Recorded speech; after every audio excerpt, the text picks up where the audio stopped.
On a une partie de l'équipe qu'on est en train d'installer les appelants. On a une autre partie de l'équipe qui est en train de finir de préparer la cache. Les oies blanches sont vraiment rendues rusées, là. Ça prend des centaines d'aplants. Un matin, on en met 300. Idéalement, là, dans 20 minutes, on est assis dans la cache en train de chasser. L'oie blanche, c'est pas un oiseau qui est rare, c'est un oiseau qui est en surabondance en ce moment. Par contre, c'est un oiseau qui se déplace toujours en fonction de la nourriture, de la pression de chasse, des vents, de la météo en général. Donc, il faut quand même les chercher, il faut quand même les trouver. Puis, c'est pas parce qu'ils étaient là une journée qu'ils vont être là le lendemain.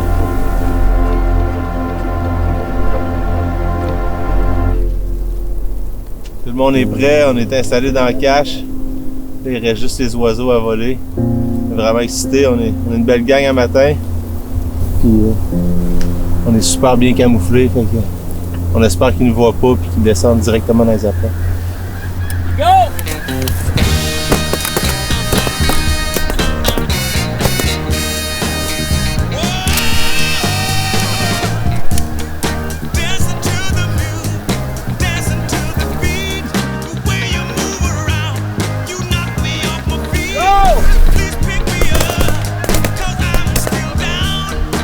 On voit des oies partout, là, c'est fou là, un matin. Là.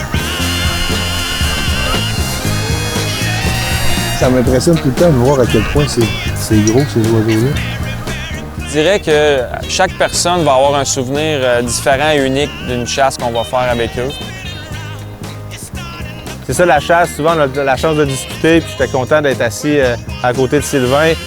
C'est son restaurant, les Faux Bergers, puis la Louve. Ils ont vraiment une démarche locale. Qu'est-ce que t'aimes de la viande de gibier, la viande de bois? Ce que j'aime, c'est qu'il n'y avait pas de Ouija. Ouais. Ce que j'aime, c'est que je sais d'où elle vient. C'est surtout ça, puis tu portes attention jusqu'au bout. C'est surtout ça, en fait. Après, le goût, évidemment, est bon. C'est beaucoup plus maigre aussi, c'est plus intéressant, je trouve. On est moins dans le gras, on est dans le vrai goût de la viande, c'est ça qui arrive. Consommer moins, consommer mieux. Les gens se posent des questions majeures, d'où ça vient, pourquoi. On est content que vous fassiez ça, on le voit au resto. Quand on a commencé, ça fait pas si longtemps, en 2017, là, mais là, tu vois, surtout pendant le COVID, en 2020, l'année dernière finalement, les gens étaient comme contents. Là. On sait d'où ça vient, c'est le fun, puis on l'a vu dans Charlevoix, là, les gens ont beaucoup consommé. Là, ouais.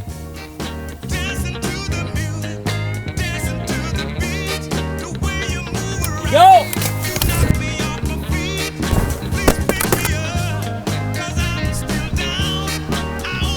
On pouvait pas demander de meilleure fin.